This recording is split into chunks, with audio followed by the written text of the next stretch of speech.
할렐루야. 오늘도 하나님의 은혜가 함께하는 귀한 축복의 시간이 되기를 소망합니다. 오늘 우리가 해외 선교 주일로 교단이 정해서 함께 예배를 드리고 함께 선교에 대한 말씀들을 나누기를 원하는데, 오늘 주어진 말씀을 통해서 하나님께서 주신 이야기들을 풀어갑시다. 자, 선교의 말씀에 보면 오늘은 종려 주일에 예수님이 예루살렘에 입성한 말씀입니다. 그래서 부활절을 앞두고 꼭 하나님의 말씀을 나누는 귀한 본문인데, 오늘 이 이야기 속에 등장하는 말씀을 통해서 하나님 앞에 나가는 우리가 선교의 사명을 어떻게 감당해야 될지에 대한 이야기들을 함께 찾아보기를 원합니다. 우리의 주님은 십자가의 고난의 죽음을 당하고자 우리를 구원하시고자 예루살렘에 들어가시게 되었습니다. 예수님이 공생애가 3년이다 라고 해서 예루살렘에 예수님께서는 이렇게 6월절에 3번 가시게 되는데, 오늘이 그 마지막 입성이십니다. 다른 날은 그냥 걸어가셨지만 오늘은 예수님께서 특별하게 어린 나귀를 타고 예루살렘에 들어가시게 되었죠. 감람산을 통해서 예수님이 오늘 예루살렘으로 들어가시는 장면이 기록이 되어져 있습니다. 그런데 뭐라고요? 어린 나귀를 타고 들어가셨습니다. 어린 나귀를 타고 들어가는 것을 통해 이스라엘 백성은 눈으로 봅니다. 아, 저분이 나귀를 타고 들어가시네 라는 것을 보면서 하나님의 약속의 예언의 말씀을 떠올리게 되는 거죠.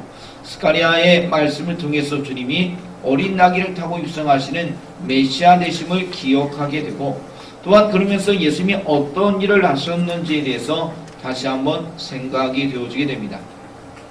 예수님이 기적과 이적을 행하시면서 귀신을 쫓아내고 병든 자를 고쳐주셨습니다. 얼마 전에는 베다니아에 있는 죽은 지 나흘이 된 나사로를 살리게 되었습니다.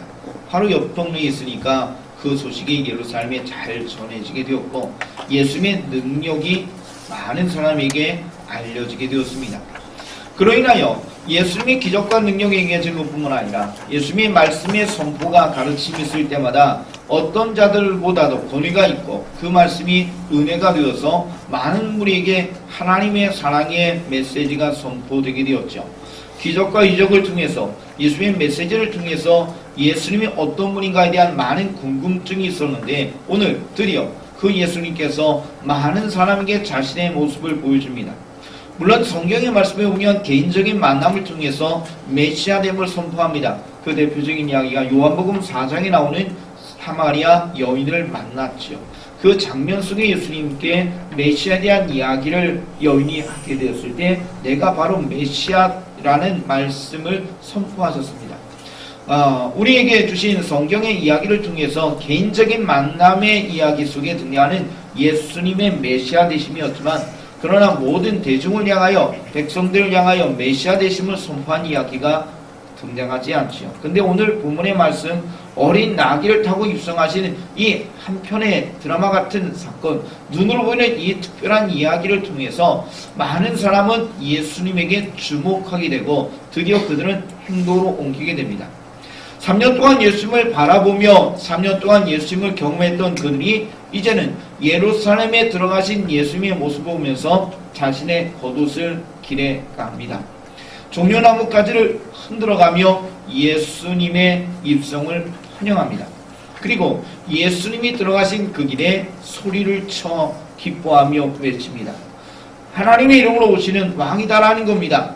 호산나를 외칩니다. 다윗의 왕이다라고 하면서 저들은 하나님이 이 땅에 오신 그 놀라운 이야기를, 예수 그리스도를 메시아로 인정하면서 저들은 외치기 시작했습니다.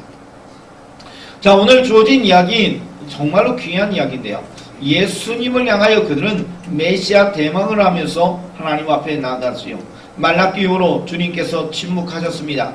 하나님의 이름이 선포되지 않습니다. 하나님이 침묵하셨습니다. 하나님의 역사가 단절되게 되었죠. 우리는 신구약 그 이야기를 중간사다라고 하는데, 헬라에 의해서 나라가 핍박을 당하고 로마에 의해서 핍박을 당하며 식민지 상태가 되었던 그들이었기에 더욱 나라의 회복을 간구하고 하나님의 메시아의 임재를 통해서 다윗 왕 때처럼 강력한 나라를 세우는 것을 대망했습니다. 아주 소망했지요. 그런데 예수님의 오심을 인하여 이런 이야기가 이루어질 것에 대한 기대가 부풀어오기 시작했고, 혹시 메시아가 아니라는 궁금증 속에서 사람들이 예수님에게 다가가 이야기합니다. 그리고 관심을 보이기 시작했습니다. 저들이 먹을 것을 책임지었죠. 만나 매출하기를 통해 이스라엘 백성이 광야 생활에 40년을 행했던 것처럼 주님은 이 놀라운 이야기를 통해 5,000명, 4,000명을 먹이신 오병이어의 기적과 같은 사건이 저들에게 벌어지게 되었습니다. 예수님 곁에 가면 놀라운 일이 벌어집니다. 그로 인하여 메시아가 아닌가라고 생각했던 저들에게 드디어 오늘 예수님이 나귀를 타고 예루살렘에 들어가셨습니다. 할렐루야. 이야기는 이스라엘 백성들에게 놀라운 이야기입니다. 더군다나 오늘은 6월절을 지키기 위해서 많은 사람이 모였을 때입니다. 1년에 3번 하나님 앞에 보이라고 하지만 최소한 경건한 유대인들은 6월절 한 번만이라도 하나님 앞에 나가게 되지요. 그래서 6월절에는 많은 유대인들이 예루살렘에 모이게 됩니다. 해외에 있는 디아스포라 유대인들까지 모여서 예루살렘 북적거립니다.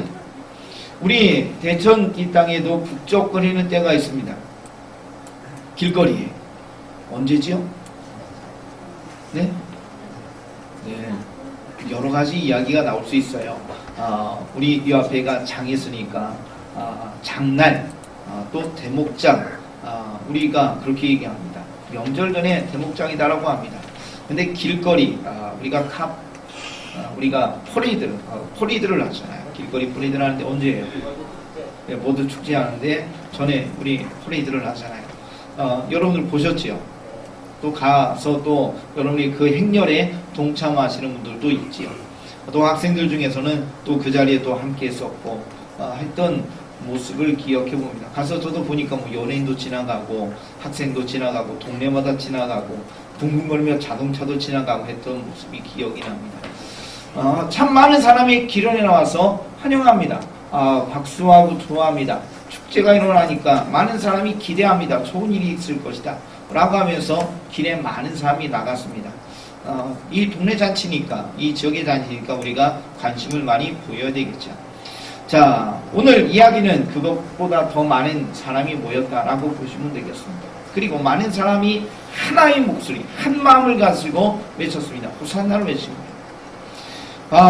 장담하지 않았어요. 저들은 기쁨 속에, 감사 속에 외치기 시작했습니다. 외치는 사람들이 있었다는 겁니다.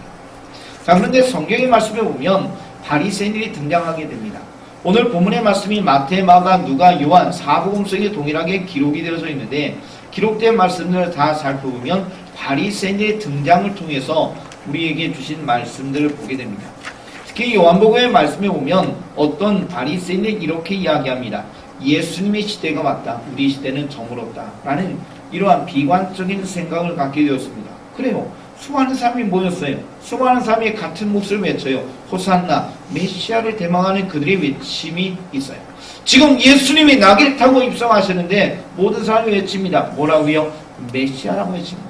그러니 그동안 우리가 생각하고 우리가 추구했던 모든 것들이 무너지게 되니까 바리새인 입장에서는 예수님이 왕 되실 거고 예수님의 왕국이 만들어질 것이다 라고 하면서 그들의 시대는 지나갔다. 우리는 다 끝났다라는 포기의 이야기가 등장합니다.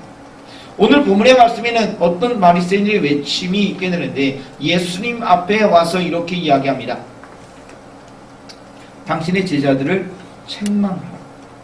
예수님의 제자들을 책망하라는 이야기는 결국 예수님에게 문제를 제기한 것이죠. 책망이라는 이야기는 칭찬과 다릅니다. 한번 옆에 있는 분들을 칭찬하시면 좋겠는데요. 집에 가서 활건하지 마시고 한번 해봅시다. 한 가지만. 여러 가지 칭찬할 것도 있겠지만 한번 옆에 있는 분 칭찬합시다. 오늘따라 예쁘시다, 멋있다, 아니면 사랑합니다, 축복합니다. 한 번만 해보십시오. 네. 그런 얘기 듣고 기분 나쁘신 분 없죠? 네.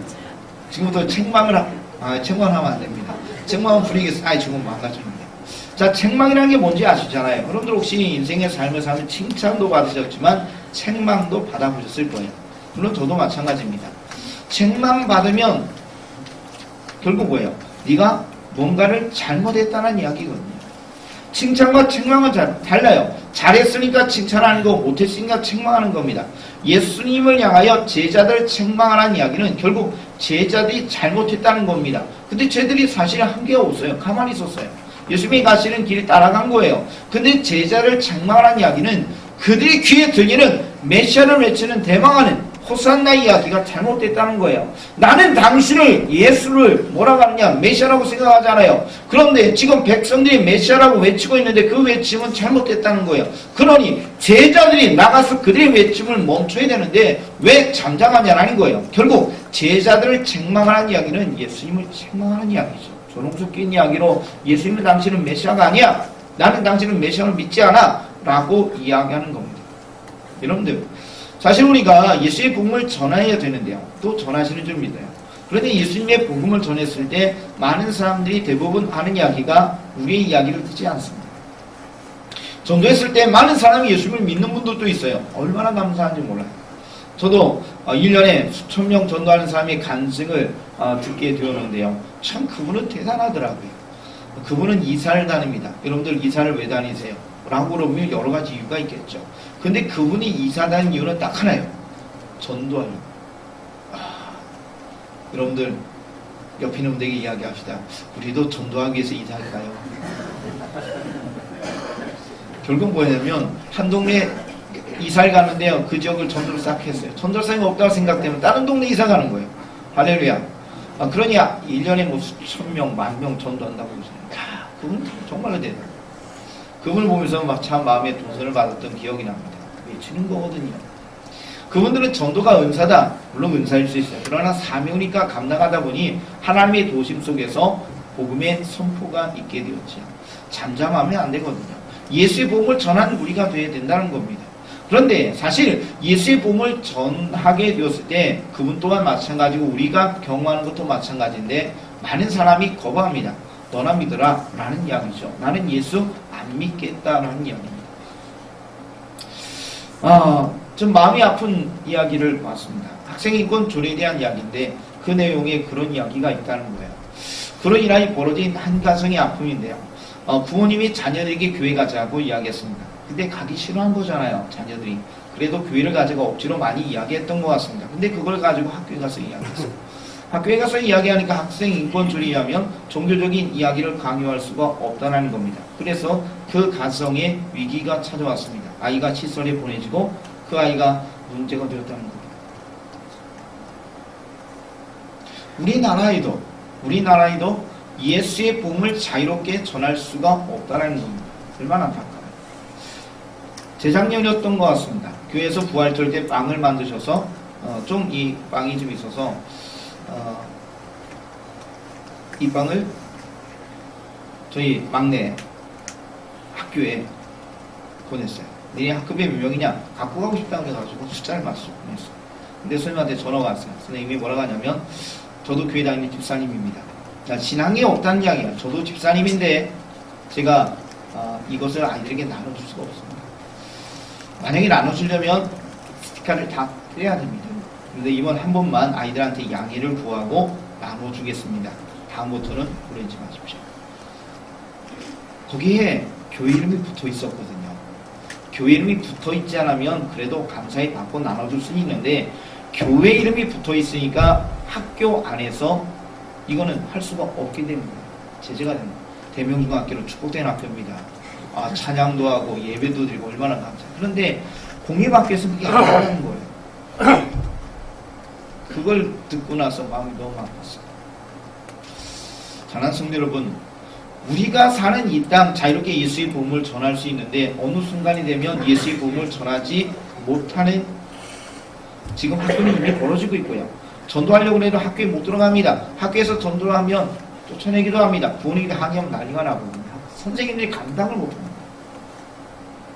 그런 사건이 지금 벌어지고 있습니다. 예수의 복음을 전해야 되는데 예수의 복음을 전할 수 없는 시대가 점점 우리에게 다가오고 있습니다.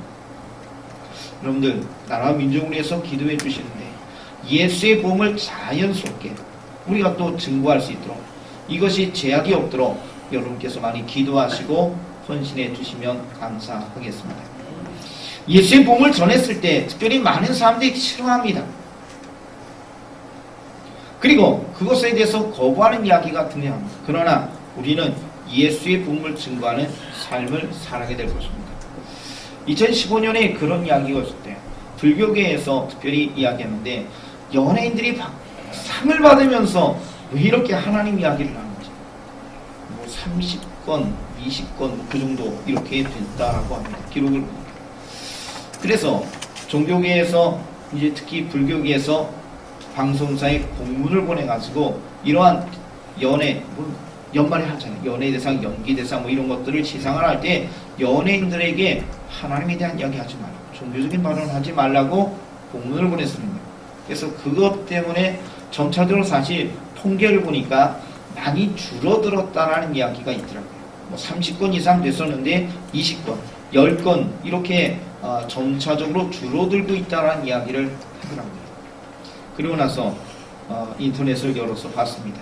작년에 12월 30일에 마지막 날 KBS 연기대상 혹시 보신 분이 있으신가요? 네, 그렇게 한가신 분이 없으시죠? 저도 이제 텔레비를 보지는 않지만 그 짤막한 동영상을 보면서 참 마음에 감동이 있었습니다. 최우수상을 받았는데 공동수상이었어요. 기록에 보니까 거기에 보니까 마녀의 법정에서 마이 등 역으로 한 정여원, 그리고 아버지가 이상의 변혜영 역을 한 이유리, 이 두 사람이 나와서 자신의 소감을 감사하면서 이야기하죠.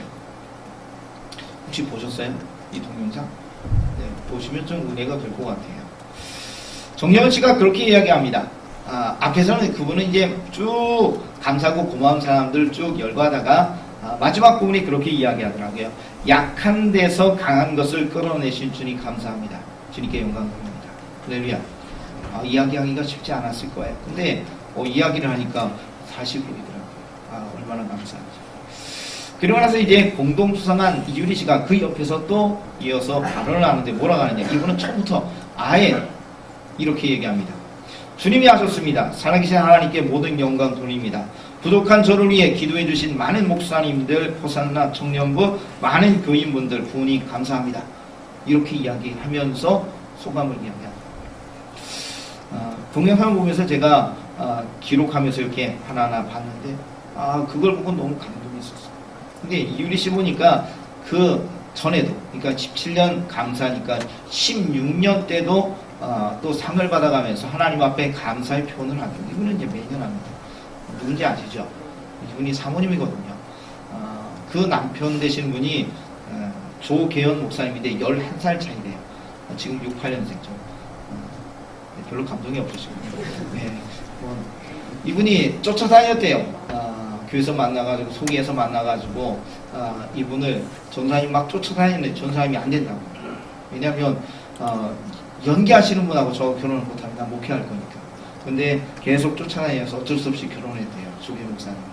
그러면 조계 목사님 어쩔 수 없이 결혼했다고 합니다. 쫓아다니니까 할 수 없잖아요. 쫓아다니는데 할 수 없잖아요. 근데 이분이 이제 사모님이잖아요. 그래서 그런지 이제 종교적인 발언을 자유롭게 하고 있다라고는 하지만, 그러나 이거는 쉽지 않습니다.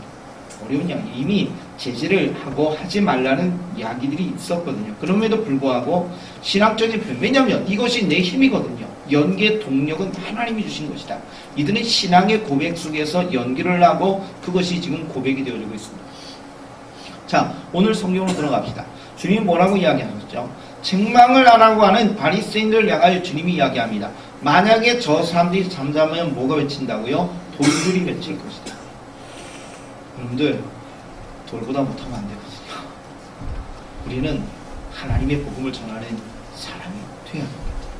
만약에 우리가 잠잠하면, 선교하지 아니하면, 전도하지 아니하면 다른 사람이 외치게 될 거예요. 내가 해야 될 목이 있어요. 내가 외쳐야 돼요. 내가 복음을 전해야 돼요. 내가 선교해야 돼요. 전도해야 돼요. 그런데 만약에 우리가 잠잠하면 호산나를 외쳤던 저들처럼 우리가 예수의 몸을 증거하며 내가 만난 예수님을 전하지 아니하면 이 전할 이야기를 다른 사람이 다른 교회가 하게 됩니다. 저는 이 대천제일교회가, 우리 교회가, 저는 우리 믿음의 성도들이 이 복을 감당해야 한다고 했습니다. 오늘 우리가 해외 선교주를 맞이하며 함께 예배하는데, 선교는요 주님 주신 사명입니다. 선택이 아니에요. 사명은 꼭 해야 되는 겁니다. 한번 따라 합시다. 꼭 해야 합니다. 꼭 해야 되는 거예요. 선택. 할 수도 있고 안 할 수도 있어요. 오늘 우리 교회에서 맛있는 중식을 하셨습니다. 매번마다 우리가 예배하고 식사를 하는데 여러분들 점심 식사를 꼭 하셔야 되면 좋겠는데 근데 선택이잖아요. 그렇죠? 하시는 분도 있고 안 하시는 분도 있습니다. 한번 옆에 있는 분들에게 이야기합시다. 꼭 하시기 바랍니다. 그래도 안 하시고 하시는 분이 있어요. 선택이니까. 우리는요 뭐든지 선택해요. 식사 나왔어요. 그러면 우리가 밥을 먹는데 맛있는 반찬은 아무래도 많이 가겠죠. 손이 많이 가겠죠. 그런데 내가 좋아하지 않는 것은 가져가지도 않을 것 같고 있어도 잘 식사에 음식을 대하지 않습니다. 우리는요 선택이라는 것은요 내가 좋아하니까 내 기호에 따라서 내가 원하는 대로 하기도 하고 하지 않을 수도 있어요. 오늘은 땡긴다면서 먹을 수 있고 오늘은 싫다면 멀리할 수도 있어요. 이것이 우리의 선택이거든요. 그러나 선교는 뭐냐? 하나님이 주신 사명, 명령이다 라는 이야기입니다. 그러니 우리는 해야 되는 거예요. 하나님이 우리에게 말씀하신 이 선교의 사명은 우리는 명령이기 때문에 감당해야 한다는 사실을 꼭 기억하시길 원합니다. 선교는요 선택이 아닙니다. 선교는 명령입니다. 사명입니다. 그러니 꼭 해야 되는 것이죠. 자, 그 이야기는 뭐냐면 예수님께서는요 우리에게 이것을 하기를 원합니다. 그러니 오늘 이야기가 중요한 이야기입니다. 만약에 이 사명을 감당하지 않으면 주님은 이 외칠 목을 다른 사람, 다른 교회에게 허락하신다는 이야기입니다. 하나님이 나를 통해 구원의 역사를 이루는 영혼들을 우리에게 맡겨주실 거예요. 하나님 우리 교회를 통해 선교하는 귀한 이야기들을 우리에게 맡겨주실 거예요. 그런데 우리가 선교하지 않으면 이 선교하는 목을 다른 곳으로 보내게 되겠지요. 하나님이 우리를 통해 맡겨주신 영혼이 우리가 감당하지 않으면 우리가 이 복음을 전하지 않으면 그 영혼을 구원하기 위해서 다른 사람과 만나게 하시고 인도해 주시겠지요. 사랑하는 성도 여러분, 영혼의 인생의 삶을 통해서 하나님의 놀라운 은혜가 함께하기를 원합니다. 주님의 축복이 함께하기를 원하는데요. 여러분의 인생을 통해서 오늘 이야기를 꼭 기억하십시오. 선교는 다시 한번 이야기합니다. 선택이 아니라 사명입니다. 요한계시록의 7교회 소아시아교회를 향하여 주신 말씀 중에 이런 이야기가 있잖아요. 촛대를 옮긴다. 은혜를 옮긴다는 겁니다. 축복을 옮긴다는 겁니다. 사명을 감당하지 않으면 빼앗깁니다. 달란트의 비유에 나오는 이야기도 우리가 기억합니다. 거기에 보면 뭐라고요? 한 달란트 받은 자는 사명을 감당하지 못해서 달란트를 빼앗겼습니다. 악하고 게으른 종이라고 쫓겨났습니다. 오늘 이 자리에 계신 믿음의 성도에게 소망합니다. 여러분의 삶을 살아가면서 주님 주신 사명을 감당하셔야 됩니다. 근데 그것을 감당하지 않으면 뭐라고요? 빼앗기게 됩니다. 이것이 필요한 사람에게 주게 되는 거죠. 선교하지 않으면 선교의 목으로 주신 하나님의 은혜를 잃어버리게 됩니다. 여러분의 귀한 은혜를 통해서 이 귀한 일들을 이루어 가기를 원합니다. 한번 옆에 있는 분들에게 다시 이야기합시다. 선교의 사명 감당합시다. 앞으로 선교합니다 그러면 우리가 나서야 됩니다. 전도한다 그러면 우리가 나서야 됩니다. 성경에는 때를 얻든지 못 얻든지 예수의 복음을 전하라고 이야기를 했습니다. 여러분의 삶의 위치가 예수의 복음을 전하는 위치라는 겁니다. 좀 전에 이야기했던 정여원 씨, 이유리 씨가 자신의 위치에서 하나님의 말씀을 전할 수 있었던 귀한 자리가 된 거죠. 그의 삶의 현장이 예수의 복음을 전하는 현장이 되는 겁니다. 어느 특별한 곳에서 복음을 전할 수 있지만 하나님은 우리의 삶의 장소에서 삶의 영역에서 예수의 복음을 전하길 원하고 계십니다. 여러분들 물론 성경에는 예루살렘, 유대, 사마리아 땅끝까지로 복음을 전하라고 이야기하겠어요. 먼 곳에 가서 복음을 전할 수 있습니다. 그러나 출발은 내가 살고 있는 이곳입니다. 내 가정, 내 이웃부터 시작하여 하나님의 복음이 증거되길 원하고 계시죠. 하나님이 축복하신 은혜가 반드시 여러분들에게 임하시게 될 수 있는데요.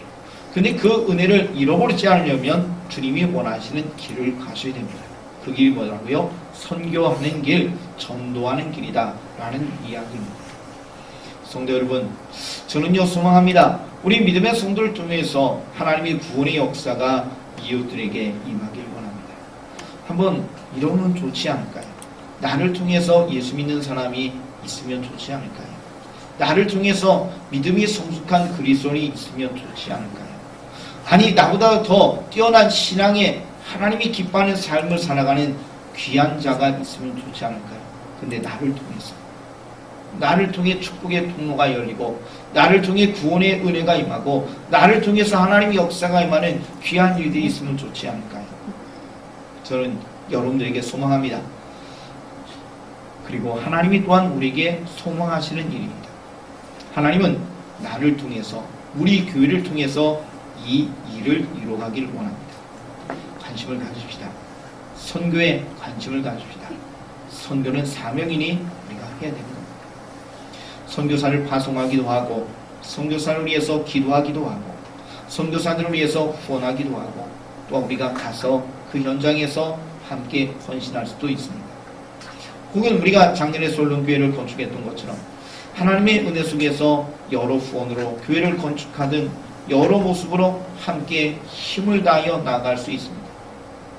할 수 있는 대로 최선을 다하여 이 하나님의 거룩한 부름에 헌신하는 우리 교회와 성도가 되어주기를 원합니다. 이럴 때 하나님은 은혜를 주시는 거지요.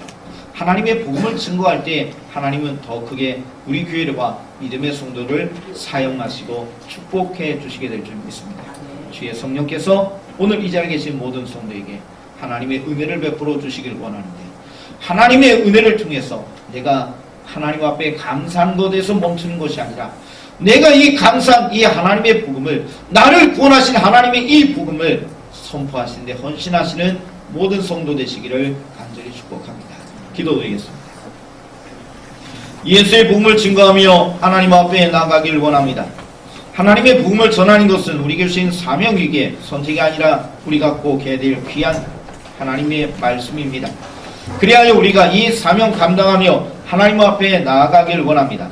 성령 하나님, 오늘 우리를 주장하시고 인도하여 주시사 선교의 전도의 사명 감당하는 온 성도 되게 하소서. 그래서 우리를 통하여 하나님 구원의 통로가 되길 원하고, 우리를 통하여 축복의 통로가 되게 하여 주옵소서. 예수님의 이름으로 기도드리옵나이다. 아멘.